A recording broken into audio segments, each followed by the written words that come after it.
সঙ্গীন প্রণয়াশক্তি পর্ব সংখ্যা 53। লেখনীতে সুরায়া রাফা। গল্প পাঠে আমি অরোরা ইসলাম। আমেরিকাতে এখন পুরোদমে গ্রীষ্মকাল, যে কারণে সূর্যের কাঁটা আটের ঘরে গিয়ে ঠেকলে তবে সূর্যাস্ত হয় এখানে। বাংলাদেশে তো 8টা মানে নিশুতি রাত, সেখানে আমেরিকাতে 8টার সময়ও মিলিয়ে যাওয়া সূর্যকিরণে ঝকঝক করছে চারিপাশ। সূর্যের আলো আর হুহু বাতাস দুটোই এখানে মাত্রা অতিরিক্ত। তবুও যেহেতু 8টা বেজে গিয়েছে, তাই সন্ধ্যা নামার মুহূর্ত এখন। এদিক দিয়ে ছেলেপেলেরা সব বাস্কেটবল, বেসবল খেলে ক্লান্ত হয়ে বাড়ি ফেরার রাস্তা ধরেছে। ঠিক তার বিপরীত দিকের রাস্তা ধরে বাতাসের বেগে এগিয়ে যাচ্ছে ব্ল্যাক মার্সিডিজটা। কৃতিক এত দ্রুত আর উন্মাদের মতো গাড়ি চালাচ্ছে যে গাড়িটা অতিক্রম করার সময় আশেপাশের পথচারীরা থমকে দাঁড়িয়ে যায়। দু একজন চোখের আড়াল হওয়ার পরেও তাকিয়ে থাকে বিস্ময়ে। একটু আগে অর্ণব যে লোকেশনটা পাঠালো সেটা এদিকেই, এয়ারপোর্ট থেকে বেশ অনেকটা দূরে কোনো এক নির্জন এলাকায়। ক্যালিফোর্নিয়াতে এইরূপ নির্জন শহরতলির অভাব নেই। উঁচু নিচু পাহাড়ের ভাঁজে এখনো এমন অনেক জায়গা রয়েছে যেখানে মাইলের পর মাইল অতিক্রম করে গেলেও কোনো একটা বসতি খুঁজে পাওয়া যায় না। যদিও বা খুঁজে পাওয়া যায়, হয় সেটা ফার্ম হাউস, নয়তো নিরবিচ্ছিন্ন কৃষকদের ছোট্ট ছোট্ট কটেজ। কিন্তু দুর্ভাগ্যবশত অর্ণব কোনো সঠিক লোকেশন পাঠাতে পারেনি, কারণ ওর ফোনটা বন্ধ। ওর লাস্ট লোকেশন ছিল এই ফাঁকা রাস্তাতেই। আর এই মুহূর্তে সেই নির্জন পাহাড়ি হাইওয়েটাও ধরে তড়িৎ বেগে গাড়ি নিয়ে ছুটে যাচ্ছে কৃতিক। ওর কপাল জুড়ে দুশ্চিন্তার অনেকখানি ভাঁজ। কিছুদিন আগে সার্জারি হওয়ার দরুন মাথাটা চিনচিনিয়ে ব্যথা করছে, তবুও সে সবকিছু বেমালুম ভুলে গিয়ে দক্ষ হাতে গাড়ির স্টিয়ারিং সামলাচ্ছে কৃতিক। কারণ এই মুহূর্তে ওর মস্তিষ্কের চেয়েও হৃদয়ের ব্যথাটা দ্বিগুণ। অরু, হার্টবিট কোথায় তুই? আমার জন্য কি একটু অপেক্ষা করা যেত না? আমি বেঁচে আছি যেহেতু তোর কাছেই তো ফিরে যেতাম। Even how could I live without you? দুশ্চিন্তাগ্রস্তদের মতো রাস্তার এদিক ওদিক চোখ বোলাচ্ছে আর স্টিয়ারিং ঘোরাতে ঘোরাতে এক মনে বিড়বিড়াচ্ছে কৃতিক। ওর কণ্ঠ রোধ করে আছে এক অযাচিত ব্যথা। ঠিক এমন সময় অ্যাপেল খচিত মুঠোফোনটা হুট করে আওয়াজ তুলে বেজে ওঠায় সম্মিত ফিরে পেল কৃতিক। ভ্রম কেটে যেতে ফোন রিসিভ করে তাড়াহুড়ো করে এয়ারপ্লাগটা কানে লাগিয়ে আস্তে করে কৃতিক বলে ওঠে, হ্যালো। ওপাশে শুনশান নীরবতা। কৃতিক পুনরায় হ্যালো বলল, এবার আর শান্ত স্বরে নয়, একটু জোরেই। কৃতিক এপাশ থেকে হ্যালো উচ্চারণ করার সঙ্গে সঙ্গে ওপাশ থেকে ভেসে এলো ক্রন্দনরত অরুর কাইকুই আওয়াজ। ওর কথা স্পষ্ট নয়, শুধু বোঝা যাচ্ছে অরু হিসকি তুলে কাঁদছে খুব। তবে ওর গলার স্বরটা ভীষণ অস্পষ্ট, মুখ বাঁধা হবে হয়তো। মোবাইলের অপর পাশে অরুকে এভাবে কাঁদতে শুনে অকস্মাৎ হাইওয়ের মাঝখানে গাড়ির ব্রেক কষল কৃতিক। ওর চক্ষু ছানা বড়া, মস্তিষ্কটা পুরোপুরি ফাঁকা হয়ে গিয়েছে। কোনো কিছু বুঝে উঠতে না পেরে কৃতিক বোকাদের মতো অবিশ্বাস্য সুরে ডেকে উঠল অরুকে। অরু, জান আমার। কৃতিক ডেকে উঠতে খ্যাক খ্যাক আওয়াজে কৌতুক মিশ্রিত হাসি ভেসে এলো ওপাশ থেকে। ওই বিশ্রী হাসির আওয়াজটা কুণ্ঠকহরে পৌঁছাতেই চোখ মুখ শক্ত হয়ে গেল কৃতিকের। সন্দেহাত্মিক চোখ তার রং পাল্টালো মুহূর্তে। হাসির রহস্য ধরতে পেরে কয়েক সেকেন্ডের মধ্যে কৃতিকের সমগ্র মুখশ্রী রাগে রক্তিম বর্ণ ধারণ করলো। ও তৎক্ষণাৎ দাঁতে দাঁত পিষে গর্জে উঠে বলল, who the hell are you fucking asshole? কৃতিকের রণমূর্তি অনেকের ভয়ের কারণ। ওর এহেন চেহারা সুরত আর ধারালো কথার ভঙ্গিমা ওর বন্ধুদের কাছেও স্বাভাবিক মনে হয় না কোনো কালেই। অথচ ওপাশের লোকটা কৃতিকের এই গর্জন গায়ে পিছলে দিয়ে হাসতে হাসতে বলল, গালিটা বাংলাতেই দাও জামাই বাবা জীবন, আমি বাংলাটা বেশ ভালোই বুঝি। লোকটার কথায় ভুরু কুঞ্চিত হয়ে এলো কৃতিকের। ও সঙ্গে সঙ্গে প্রত্যুত্তর করে বলল, কি চাই? অরুকে কেন কিডন্যাপ করেছেন? লিসেন ম্যান, আমার বউয়ের শরীরে একটা নখের আঁচড় লাগলেও আপনার আয়ুকাল ফুরিয়ে দেব আমি। কৃতিকের এহেন কঠিন হুমকির সম্মুখে হয়েও লোকটার হেলদোল দেখা গেল না মোটেই। সে কিছুটা রহস্যময়ী কণ্ঠে বলল, এই তো লাইনে এসেছো বাবা জীবন, তোমার বউকে কিচ্ছু করব না। শুধু আমার অ্যাকাউন্টে $3 মিলিয়ন ট্রান্সফার করো, আর তোমার বউকে সহি সালামতে বাড়ি নিয়ে যাও। No one even cares. কৃতিকের বুঝে আসছে না বাবা হয়ে মেয়েকে কিভাবে টাকার জন্য কিডন্যাপ করতে পারে মানুষ। তাই ও একটু বিভ্রান্ত গলায় বলে ওঠে, মানে? লোকটা ঠোঁট বাঁকিয়ে বলল, রেজা বলেছিল বড় মেয়েটাকে কিডন্যাপ করতে। সেই উদ্দেশ্যেই গিয়েছিলাম বিডিতে। কিন্তু গিয়ে দেখি বড়টা যেমন তেমন, ছোট জামাই আমার টাকার কুমির। তার উপর বিয়েবাড়িতে আমার মেয়েকে যেভাবে সবার সামনে পরিচয় করিয়ে দিল, ওয়াও! I was speechless. ব্যাস, তখনই প্ল্যানটাকে ৩৬০ ডিগ্রি অ্যাঙ্গেলে ঘুরিয়ে ফেললাম। কজ ইউ নো হোয়াট, আমি তোমার মতো বাংলাদেশি ইয়ং বিলিয়নার এর আগে দুটো দেখিনি। যদিও কৃতিক নিজেকে বিলিয়নার দাবি করার একদমই পক্ষপাতিত্ব নয়, কারণ এত ধন দৌলত প্রতিপত্তি কিছুই ওর দুহাতে কামানো নয়, সবই পূর্বপুরুষদের অবদান। ও তো কেবল এসবের একমাত্র উত্তরাধিকারী, এই যা। কিন্তু এই মুহূর্তে কৃতিকের কৌশলী মস্তিষ্কটা অন্য চিন্তায় বিভোর। এত সব ভাবার সময় কোথায়? ও বেশ ভালোই বুঝতে পারছে অরুর বাবা মোটেই মেন্টালি স্টেবল নয়, হতে পারে সাইকোপ্যাথ। তাহলে তো দুশ্চিন্তা আরো বেড়ে গেল। কখন আবার অরুকে রাগের বশে আঘাত করে বসে এই পাগল। অনেক কিছু একসঙ্গে ভেবে কৃতিক ফোনটা হাতে নিয়ে ফ্রেন্ডস গ্রুপে SOS লিখে টাইপ করে মেসেজ পাঠালো। এরপর সেটাকে পুনরায় আগের জায়গায় রেখে দিল।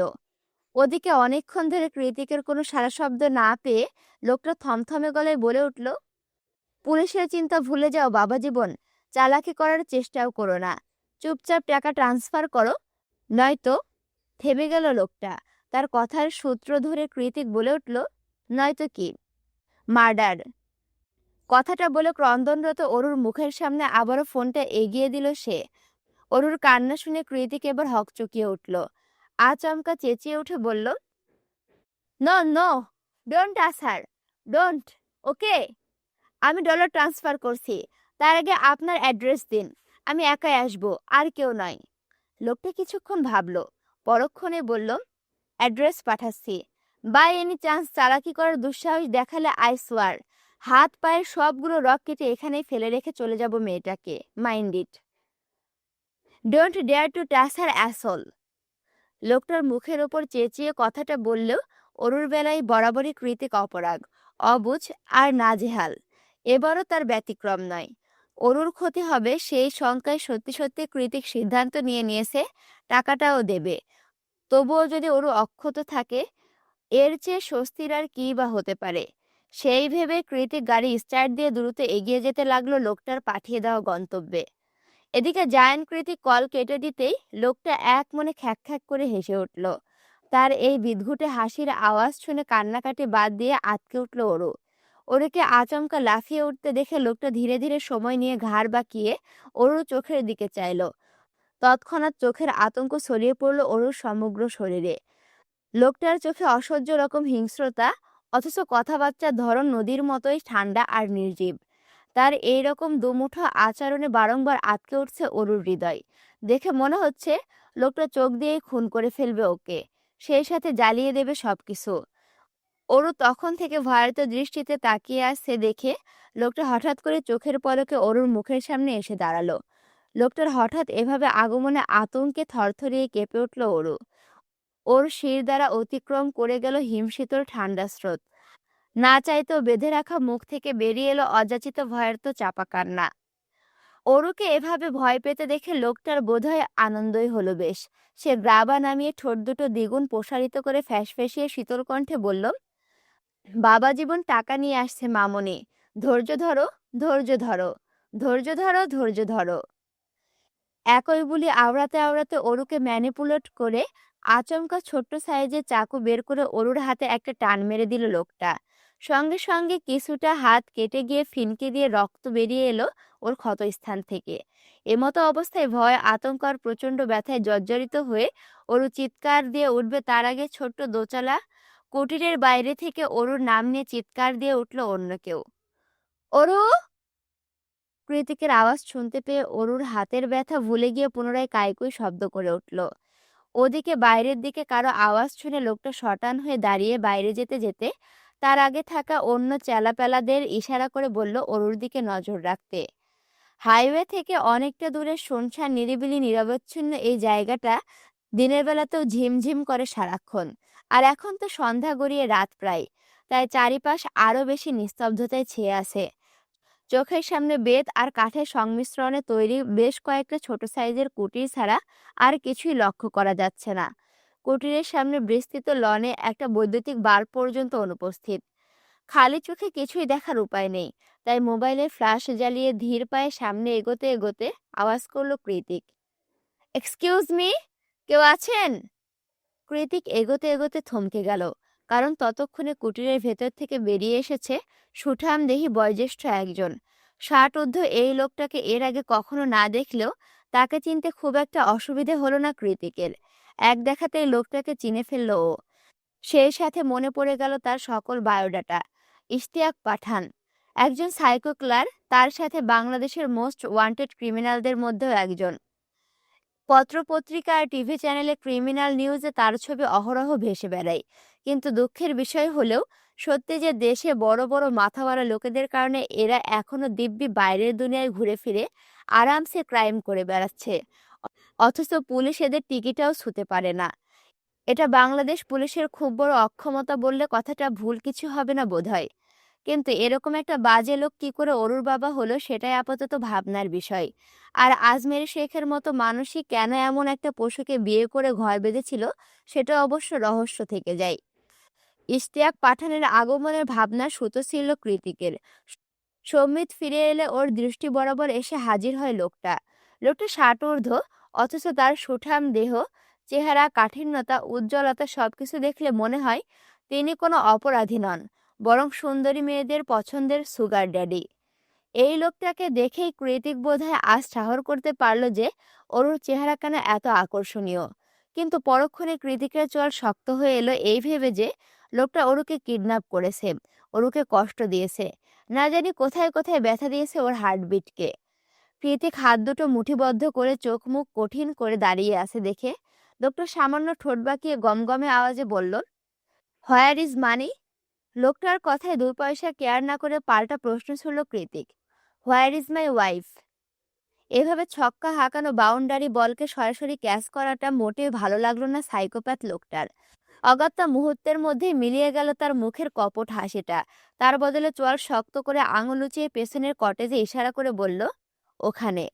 হিতে বিপরীত হতে পারে সেই ভেবে অরুর সন্ধান পাওয়ার পরেও কৃতিক হুড়মুড়িয়ে এগিয়ে গেল না, বরং সময় নিল লোকটার ভাবভঙ্গিমা বুঝে ওঠার জন্য। এবার টাকাটা? লোকটা নিজে অ্যাকাউন্ট নাম্বার এগিয়ে দিতে দিতে বলল কথাটা। এই মুহূর্তে অরুর সেফটির থেকে আর কিছু জরুরি হতে পারে না, $3 মিলিয়ন না। সেই ভেবে কৃতিক কার্ডটা হাতে নিয়ে দ্রুত হাতে মোবাইল স্ক্রিনে অ্যাকাউন্ট নাম্বারটা ঢুকাতে ঢুকাতে সন্দিহান গলায় শুধালো, অরু ঠিক আছে তো? লোকটা আবারও ঠোঁট প্রসারিত করে জোকারের মতো হাসলো। কি ভয়ানক সেই নীরব হাসি, তা বলে বোঝানোর নয়। হাসতে হাসতে আস্তে করে জবাব দিল সে, she is completely fine. Kritik কয়েকটা অ্যাকাউন্টে টাকা মিলিয়ে 3 মিলিয়ন ট্রান্সফার করে স্বস্তির নিঃশ্বাস ছাড়লো। বহু আগে থেকেই কোম্পানি থেকে একটা মোটা অঙ্কের সম্মানী জমা হতেই কৃতিকের অ্যাকাউন্টে। এতগুলো দিন জিদের বসে হাত না দিলেও আজ সেগুলোতে হাত দিতে একটুও দ্বিধাবোধ করেনি কৃতিক। যদিও বা ওর সব অ্যাকাউন্টগুলো এখন শূন্য ব্যালেন্স হয়ে আছে, কিন্তু তাতে কি যায় আসে, ওরও যে ঠিক আছে এটাই শান্তি। ডান। কৃতিকের কথায় লোকটা নিজের ফোন চেক করলো, অতঃপর কাউকে ফোন করে কানে লাগানো ব্লুটুথের সাহায্যে বলল, চলে এসো, কাজ হয়ে গিয়েছে। লোকটার কথা শুনে কৃতিক ও ফোনের মাঝে কিছু একটা চেক করলো, অতঃপর লোকটাকে পাশ কাটিয়ে এগিয়ে যেতে লাগলো অন্ধকার কটেজের দিকে। একদিক দিয়ে ইশতিয়াক পাঠান বেরিয়ে যাচ্ছে, অন্য দিক দিয়ে কৃতিক লঞ্চ ছাড়িয়ে কটেজের দিকে এগিয়ে যাচ্ছে। আড়াআড়ি একটা দৃশ্য, দুজন দুজনকে পাশ কাটিয়ে চলে যাচ্ছে। যেতে যেতে কৃতিক আরো একটাবার ফোন চেক করলো। ওদিকে ধীর পায়ে সামনে এগিয়ে যেতে যেতে পেছন ঘুরে এক নজরে কৃতিকের বাজ পাখির মতো তীক্ষ্ণ চোখ দুটোর দিকে তাকিয়ে বাঁকা হাসলো লোকটা। অতঃপর কানে লাগানো ব্লুটুথে অপর পাশের কাউকে হিসিয়ে বলল, জাস্ট বার্ন ইট। কৃতিকের তীক্ষ্ণ নজর তখনও মোবাইল স্ক্রিনে নিবদ্ধ ছিল। ঠিক সেই সময় আচমকা চোখের সামনে দাউ দাউ করে জ্বলে উঠল কাঠের তৈরি কটেজগুলো। চোখের সামনে অনাকাঙ্ক্ষিত এই দৃশ্য দেখে হকচকিয়ে উঠল কৃতিক। এতগুলো টাকা পাওয়ার পরেও লোকটা এমন কিছু করবে সেটা বোধহয় কল্পনাতেও আশা করেনি ও। ওই জন্য হুট করে ঘাবড়ে গিয়ে দাউ দাউ করে জ্বলন্ত কুঠিরগুলোতে নজর বুলিয়ে লোকটার পানে অবিশ্বাস্য চোখে তাকালো কৃতিক। ওর আহত চোখ দুটোর দিকে তাকিয়ে লোকটা গাছাড়া ভাবে হেসে বলল, কেন যেন মনে হচ্ছিল বাবা জীবন আমাকে এত টাকা সহজে ছেড়ে দেবে না, তাই ছোট্ট একটু প্রোটেকশন দিলাম। এবার তুমি ভাবো কি করবে, আমাকে ধরবে নাকি নিজের বউকে বাঁচাবে? কথা বলতে বলতে ভাবলেশীন হয়ে ঠোঁট উল্টালো লোকটা। কৃতিকের চোখে তখন জ্বলে উঠেছে তীব্র রাগের অগ্নি স্ফুলিঙ্গ। মারাত্মক ক্রোধে শরীরটা কাঁপছে ওর। চোখের সামনে কটেজগুলো পুড়ে যাচ্ছে। ভেতরে অরু। ওইদিকে লোকটার হাসি দেখে রাগ সংবরণ করার কোনো উপায় নেই। ইচ্ছে তো করছে এখনই গিয়ে লোকটাকে কেটে টুকরো টুকরো করে ফেলতে, কিন্তু কৃতিক দুয়ের মাঝে আটকে পড়ে আছে। লোকটা হাসছে দাঁড়িয়ে দাঁড়িয়ে। কৃতিক ওর হাসি মাখা মুখের দিকে তাকিয়ে তাচ্ছিল্য করে বলল, শুয়োরের বাচ্চা, আমি তোর থেকেও জঘন্য, শুধু ভদ্রলোক সেজে থাকি এই যা। কৃতিকের কথা এবার সত্যি সত্যি লোকটার কপাল কুঞ্চিত হয়ে এলো। ঠিক বুঝে উঠতে পারলো না কোন দিক থেকে আদতে ঝড়টা আসবে। লোকটা ভাবছে ঠিক তখনই কোথা থেকে যেন ছুটে এসে পেছন দিক থেকে লোকটার নাক বরাবর ঘুষি ছেড়ে মাটিতে ফেলে দিয়ে চোখের পলকে লোকটার হাত পা সব বেঁধে ফেললো এলিসা। তবে লোকটা এখনো খ্যাক খ্যাক করে হাসছে, যেন কিছুই হয়নি। এরকম মারধর খেয়ে অভ্যস্ত সে। ওর হাসি দেখে রক্ত উঠে গেল কৃতিকের মাথায়। লোকটাকে ইচ্ছা মতো পেটাবে বলে এগিয়ে আসতে গিয়েও জ্বলন্ত কটেজ থেকে ওর চিৎকারের আওয়াজ পেয়ে ওর পা দুটো থমকে গেল অকস্মাৎ। এতক্ষণে রাগ ঢাক সব ঠেকিয়ে তুলে হুট করে একটা ভয়ানক কাজ করে বসলো কৃতিক। কোনো কিছু না ভেবে এগিয়ে গিয়ে আচমকা ঝাঁপ দিয়ে ঢুকে পড়লো জ্বলন্ত কটেজের মধ্যে। ওর এহেন কাণ্ডে চোখ মুখ খিচে চিৎকার দিয়ে উঠল এলিসা। এই প্রথমবারে এলিসার কণ্ঠস্বর ভয়ার্থ শোনালো। অকুতোভয় মেয়েটাও কাছের বন্ধুকে হারানোর ভয়ে জর্জরিত হয়ে কেঁদে ফেললো হুট করেই। আর হবেই না বা কেন? ওরা তো একজন আরেকজনের আপনের চেয়েও আপন। ওদিকে যতক্ষণে অর্ণব আর সায়র পুলিশ আর ফায়ার ফাইটার্স নিয়ে হাজির হয়েছে, ততক্ষণে কৃতিকের আর হদিশ নেই। কারণ ইতিমধ্যে কটেজগুলো সর্বত্র আগুন ছড়িয়ে পড়েছে। দাও দাও করে এক একটা কটেজ যেন গ্রাস করে নিচ্ছে রাক্ষসে অগ্নিশিখার দল। এখানে এসে এমন জ্বলন্ত আগুনের লেলিহানের মাঝে কৃতিককে হারিয়ে যেতে দেখে সায়র আর অর্ণব দুর্বল চিত্তে হাঁটু ভেঙে ধপ করে মাটিতে বসে পড়ল একই সাথে। কৃতিক এত সহজে হার মানার ছেলে নয়। খুব অল্প বয়সে জীবন ওকে অনেক কিছু দেখিয়ে দিয়েছে। তাছাড়াও বরাবরই বেপরোয়া স্বভাবের। কলিজার মধ্যে ভয় ডর কিছু নেই বললেই চলে। যদিও বা থেকে থাকে, সেটা শুধুমাত্র অরুকে হারানোর ভয়। যেই ভয়ে আগাগোড়া তটস্থ কৃতিক। আর আজ এই মুহূর্তে অরুর জন্য জ্বলন্ত কুটিরের মধ্যে নির্দ্বিধায় পা বাড়িয়েছে ও। ছোট্ট ঘরের চারিদিকে আগুন ছড়িয়ে পড়লেও ভেতরে ধোঁয়ার কুণ্ডলিতে ঝাপসা হয়ে আছে। কৃতিক ধোঁয়ার মধ্যে ছুটে গেল অরুর নিকট। অরুর হাত পা মুখ সবকিছু চেয়ারের সাথে বাঁধা। লম্বা চুলগুলো মাটি ছুঁই ছুঁই করছে, মাথাটাও টলছে। ওর হয়তো ভেবেই নিয়েছিল এটাই ওর শেষ। কিন্তু হঠাৎ করে সব সময়ের মতো আধারের মরীচিকার মধ্যে একটুখানি আলোর ছটা হয়ে ওর সামনে এসে দাঁড়ালো ওর সেভিয়র, ওর জায়ান্ট কৃতিক, যাকে এই মুহূর্তে ঝাপসা অথচ ব্যাকুল চিত্তে পরখ করছে ওরও। কৃতিক হুডি পরে আছে, মাথাটা ক্যাপ দিয়ে সম্পূর্ণ ঢাকা। তবুও লম্বা চুলের অনুপস্থিতিটা ঠিক ধরতে পারল ওরও। সেই সাথে কৃতিক শুকিয়েও গিয়েছে অনেকটা। এতগুলো দিন পরে এতটা বিচ্ছেদের যন্ত্রণায় ইতি টেনে কৃতিকের মুখোমুখি হওয়াটা ছিল ওরুর কাছে স্বপ্নের মতোই সুন্দর আর চমকপ্রদ। তাই তো এই আগুনের লেলিহান, এই শরীরের যন্ত্রণা আর ফাঁকা মস্তিষ্ক সবকিছু ছাপিয়ে চোখের সামনে কৃতিককে দেখতে পেয়ে সহসা ছটফট করে উঠল ওরু। মুখ বাঁধা অবস্থায় কেঁদে উঠল চিৎকার করে। কৃতিক ব্যথাতুর চাহনিতে তাকিয়ে আছে অরুর মুখের দিকে, যে এই মুহূর্তে ওকে দেখে হাত পা দাপড়াচ্ছে আর শব্দ করে কাঁদছে। আজ এই মুহূর্তে দাঁড়িয়ে অরু ঠিকই বুঝতে পেরেছে, সেদিনের সেই স্বপ্নে যখন অরু গভীর চোরাবালির নিচে হারিয়ে যাচ্ছিল, ঠিক তখন ওর হাতটা অন্য কেউ নয়, স্বয়ং কৃতিকই টেনে ধরেছিল। কারণ ও এতদিনে এতটুকু বিশ্বাস করে ফেলেছে যে শেষ নিঃশ্বাসের আগ পর্যন্ত এই লোকটা ওর হাত ছাড়বে না, কিছুতেই না। কৃতিক এগিয়ে গিয়ে তাড়াহুড়ো করে অরুর হাত পায়ের বাঁধন খুলে দিতে অরু তৃষ্ণার্ত চাতকের মতো উঠে দাঁড়িয়ে নিজের কাঁপা কাঁপা হাত দুটো ছোঁয়ালো কৃতিকের মসৃণ তীক্ষ্ণ গালে। সেভাবে দুহাত রেখে একই ধ্যানে দেখতে লাগলো নিজের ফেরারি ভালোবাসার মুখখানা। আজ কতগুলো দিন বাদে এই মানুষটাকে স্পর্শ করলো ও। ভীষণ স্বস্তিতে দম বন্ধ হয়ে আসছে অরুর, চোখ দুটো ঝাপসা। কৃতিক কোনো কিছু না বলে অরুর হাতে ঠোঁট ছুঁয়েছে কি ছোঁয়ায়নি, তার আগে অকস্মাৎ চেতনা হারিয়ে কৃতিকের বুকেই ঢলে পড়ল অরু। ফায়ার ফাইটারদের সাহায্যে অবচেতন অরুকে কোলে নিয়ে খুব সহজে বাইরে বেরিয়ে আসতে পেরেছে কৃতিক। ততক্ষণে ইশতিয়াক পাঠানকে ধরে ফেলেছে ইউএসএ পুলিশ। কৃতিক অরু সমেত লোকটার কাছে এগিয়ে এসে বলল, ইউ ফাকড আপ শ্বশুর আব্বা, আগেই বলেছিলাম তোকে, আমি কৃতিক এতটাও ভদ্রলোক নই। এবার জেলে গিয়ে ডিসাইড কর 3 মিলিয়ন দিয়ে কি কি করবি। আর হ্যাঁ, এটা বাংলাদেশের পুলিশ নয় যে চাইলেই বড় মাথাওয়ালাদের পা চেটে বেরিয়ে আসবি। তোকে উপযুক্ত শাস্তি প্রদানের জন্য ঠিক যা যা করা দরকার আমি তাই তাই করব। প্রথমে আমেরিকার গভর্নমেন্টের কঠোর শাস্তি ভোগ করে নে, এরপর না হয় কোনোদিন মুক্তি পেলে আমি নিজেই তোর যমদূত হব। তুই আর এ জীবনে আমার হাত থেকে নিস্তার পাবি না। কথাটা বলে লোকটার মতো করে নিঃশব্দে একটা কপট হাসি দিল কৃতিক। অন্ধকারের মাঝে হৃদয়ের কম্পন ধরিয়ে দেওয়ার মতো ভয়ানক দেখালো সেই মেকি হাসি। একটা ছোট্ট জায়গায় গুটিসুটি মেরে ঘুমাতে ঘুমাতে শরীরের মাংসপেশি সব ব্যথায় টনটন করছে অরুণ। অথচ মস্তিষ্কটা সেই তুচ্ছ ব্যথার ঊর্ধ্বে গিয়ে নীরব আর চিন্তামুক্ত হয়ে ক্রমশ ঘুমের দিকে ঠেলে দিচ্ছে ওকে। ঘুমের রেশ কাটাতে না পেরে সরু জায়গাটুকুতেই এবার একটু আরাম করে শুলো ওরু। ওর মাথার নিচে বালিশটা বেজায় শক্ত কিন্তু উষ্ণ। এমন উষ্ণতা বিগত 2 মাস ধরে ওরু কত খুঁজেছে তার ইয়াত্তা নেই। অথচ আজ হুট করে এই উষ্ণ বস্তুটা ওর কাছে নিজে থেকেই ধরা দিল। এর প্রশান্তি আর কী বা হতে পারে। এত কিছু ভাবতে ভাবতে ঘুমের ঘরে শক্তপোক্ত উষ্ণ বালিশের নাক ঘষল ওরু। বরাবরের মতো বদভ্যাসের বশবর্তী হয়ে মুখের কোণ বেয়ে বেরিয়ে আসলো লালাটুকু, ও তাতে মুছল।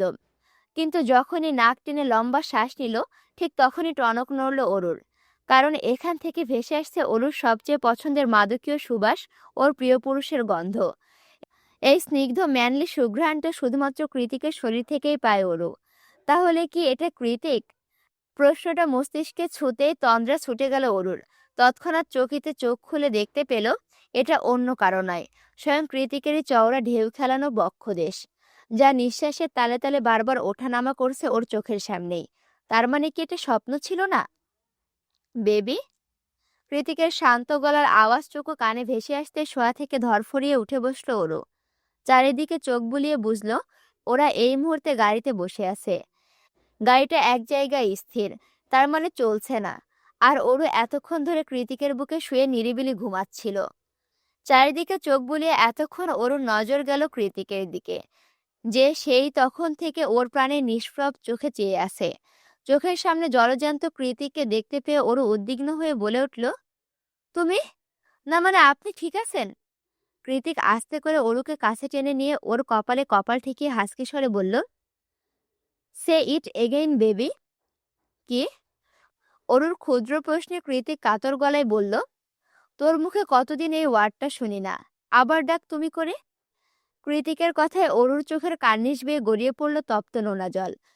কৃতিকের এই সামান্য কথাতে কি যে পূর্ণতা ছিল তা ভাষায় প্রকাশ করতে পারবে না অরু। এই পূর্ণতাটুকু যদি টাকায় কেনা যেত, তাহলে বোধহয় অরুর নিজের সবশেষ সম্বলটুকু দিয়ে হলেও এই মুহূর্তটুকু বারবার কিনে নিত। কিন্তু হায়, অরুর সে সাধ্য নেই, কোনোদিন ছিলও না। তাই তো নিজের স্বামীর জীবন মরণের সন্ধিক্ষণে ও পাশে থাকতে পারেনি অরু।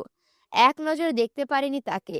কত রাত যে নির্ঘুম কাটিয়েছে এই মানুষটার পথ চেয়ে, কতদিন মেঝেতে গড়াগড়ি খেয়েছে কেঁদেছে শুধুমাত্র এই মানুষটার ওকে কেন অবহেলা করেছে সেই দহনে।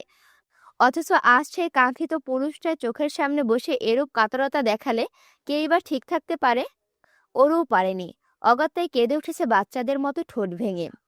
হতবিহ্বল কৃতিক ক্রন্দনরত অরুর দিকে মাথা নুইয়ে ওর চুলগুলোতে আলতো হাতে মুঠিবদ্ধ করে একই সুরে বলল, কি হলো ডাক? I wanna hear your lovely voice baby. I desperately waiting for it. Kritik ওর জন্য এমনভাবে ব্যাকুল হয়ে উঠেছে দেখে ওরও আর নিজেকে সামলাতে পারল না। মাথা উঁচিয়ে আলতো হাতে ওর পুরুষালী খড়খড়ে গাল দুটো স্পর্শ করে আজ প্রথমবারের মতো চোখ বন্ধ করে নিজ উদ্যোগে কৃতিকের ঠোঁটে ঠোঁট ছোঁয়ালো ওরও। কান্নার তোর বেড়েছে বই কি কমেনি। সেই কান্নারত আওয়াজে কৃতিকের ঠোঁটে চুমু খেয়ে রিনরিনিয়ে অরু বলল, তুমি? আমার তুমি? যতবার শুনতে চাও ততবার ডাকবো, তবু দয়া করে আর দূরে যেও না, মরে যাব আমি।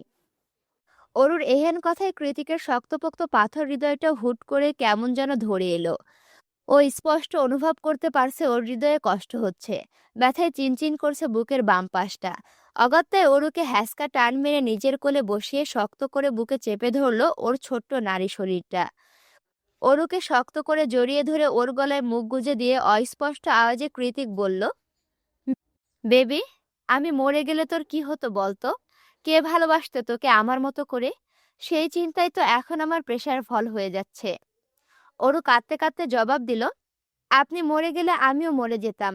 আর কারো ভালোবাসার দরকার নেই আমার। আপনি যা দিয়েছেন তা আমার এক জীবনের জন্য যথেষ্ট। অরুর কথা শুনে কৃতিক এবার মাথা তুলে ওর চোখে চোখ রেখে নিজের হাত পেছন থেকে অরুর জামার মধ্যে ঢুকিয়ে দিয়ে বলল, তুই আমার জন্য এতটা পাগল কবে হলি অরু? অরু নাক টেনে বলল, জানি না তো। বেবি, এবার না হয় আমার সাথে এই অচেনা শহরে থেকে যা। মাঝে মাঝে তোকে নিয়ে যাব দেশে, কিন্তু সারা জীবন আমার সাথেই থাকবি তুই। আমি আর দূরত্ব চাইছি না অরু, থাকতে পারবো না তোকে ছাড়া। কৃতিকের কথা শুনে অরু ওর হুডির ফিতায় আঙুল ঘোরাতে ঘোরাতে বলল, থেকে গেলে কি করবেন? অরু তুলতুলে কোমল পৃষ্ঠদেশে আলতো হাতে স্পর্শ করে ওর কপালে কপাল ঠেকিয়ে কৃতিক হিসিয়ে বলে, আদর করব, অনেক আদর করব, একটুও কষ্ট দেব না, আই প্রমিস। অরু ঠোঁট উল্টে বলল, কিন্তু আপনি তো রেগে গেলে মারেন। কৃতিকের হাতের স্পর্শ প্রগাঢ় হলো। সেভাবে জিভ দিয়ে অধর ভিজিয়ে কৃতিক জবাব দিল, আমিই মারব, আবার আমি আদর করব, সব আমিই করব, আর কেউ না। কারণ তুই আমার যতখানি আসিস, আমি তার থেকেও তোকে আরো বেশি চাই heartbeat. The more I have of you, the more I want you. You know what I mean? কৃতিকের হাত দুটো অবাধে বিচরণ করছে অরুর জামার ভেতর। এহেন স্পর্শে ঠান্ডার মাঝেও মাত্রা অতিরিক্ত উষ্ণতায় রক্তিম হয়ে উঠেছে ওর মুখমণ্ডল। হাত পা অবশ হয়ে আসছে, যার ফলস্বরূপ কনভারসেশনটা আর এগিয়ে নিতে পারল না অরু। চুপচাপ ভেঙে চুরে পড়ে রইল কৃতিকের শক্তপোক্ত বুকে। আর না তো কৃতিক আগ বাড়িয়ে কিছু জিজ্ঞেস করলো ওকে, বরং অরুর উন্মুক্ত পিঠে আদুরে দুহাত বোলাতে বোলাতে আকস্মিক গতিবেধে অধর ডোবালো অরুর ওষ্ঠাধরের ভাঁজে। বহুদিনের কামনা বাসনার অবসান ঘটিয়ে চুমু পাল্টা চুমুতে দুজনেই ভরিয়ে দিচ্ছিল একজন আরেকজনের হৃদয় মন সবকিছু। কৃতিক বরাবরই বেসামাল। অরুর সংস্পর্শে এলে ওর মাথা ঠিক থাকে না, তার উপর অরু আজ ছাড়া দিচ্ছে ওর স্পর্শে। এহেন অবস্থায় কৃতিক ওর ঠোঁট ছাড়িয়ে গলায় মুখ ডুবিয়ে দিয়ে দুহাতে টেনে ওপরে তুলতে লাগলো অরুর পরনের ফিনফিনে সাদা টপসটা। ভালোবাসা তখন তুঙ্গে। অরুও কেন যেন এতগুলো দিন পর না করতে পারছিল না কৃতিককে। ঠিক এমন সময় হুট করে কি যেন দেখে ভূত দেখার মতো চমকে উঠল অরু। তড়িৎ গতিতে কৃতিকের থেকে সরে গিয়ে ওর পেছনে মুখ লুকালো চোখ খিচে। এমন একটা সময়ে অরু হঠাৎ সরে গিয়েছে যে কৃতিক নিজের মেজাজ সংবরণ করতে পারল না। সহসায় অরুর দিকে তাকিয়ে বিরক্ত হয়ে দাঁত কটমটিয়ে বলে উঠল, তোর মাসে কয়বার পিরিয়ড হয় ইডিয়েট? অরু অবুঝের মতো চোখ উঁচিয়ে বলল, আমি কখন বললাম? অরুর শরীর ঠিক আছে ব্যাপারটা বুঝে আসতে কৃতিক আবারও তপ্ত নিঃশ্বাস ছেড়ে বলে ওঠে, তাহলে দূরে সরে গেলি কেন? বেবি, বোঝার চেষ্টা কর, একটু কাছে আয়, আমি তোকে। তৎক্ষণাৎ কৃতিককে থামিয়ে দিয়ে খেকিয়ে উঠল অরু, চুপ করুন বেহায়া লোক, সবাই দেখছে। অরুর চোখের ইশারা অনুসরণ করে কৃতিক তাকাতেই দেখলো জানালা দিয়ে সায়র, অর্ণব, এলিসা চোখ বড় বড় করে ওদের দিকেই তাকিয়ে আছে। কৃতিকের কাহিনী দেখে ওদের তিনজনেরই চোয়াল ঝুলে পড়ার উপক্রম। ওদের এই অদ্ভুত চাহনিকে কোনরূপ গুরুত্ব না দিয়ে কৃতিক পেছনে ঘুরে ওর পিঠে মুখ লুকিয়ে বসে থাকা অরুকে উদ্দেশ্য করে বলে উঠল, বেবি, জানালাটা লাগিয়ে দেব তাহলে? আর চুপ করুন।